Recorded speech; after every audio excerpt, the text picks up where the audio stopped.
শেরপুর জেলা বিএনপির যুগ্ম আহ্বায়ক ও জেলা যুবদলের সভাপতি মোহাম্মদ শফিকুল ইসলাম মাসুদ এমপি মনোনয়ন না পাওয়ায় তার কর্মী সমর্থকরা শেরপুর শহরে বিক্ষোভ মিছিল করেছে।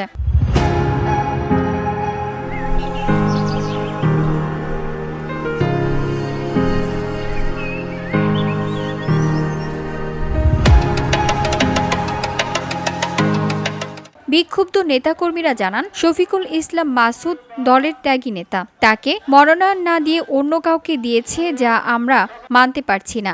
দীর্ঘদিন দলীয় কার্যক্রমে নিষ্ক্রিয় থাকা একজনকে মনোনয়ন দেওয়া হয়েছে, এটিকে তারা অযৌক্তিক ও অগ্রহণযোগ্য দাবি করেন। জেলা বিএনপির দলীয় কার্যালয় থেকে এই বিক্ষোভ মিছিল বের হয়ে শহরের গুরুত্বপূর্ণ সড়ক প্রদক্ষিণ শেষে একই জায়গায় এসে শেষ হয়। বিক্ষোভে হাজার হাজার নেতাকর্মী অংশগ্রহণ করেন এবং নানা স্লোগান দিতে থাকেন। VOD Bangla news desk.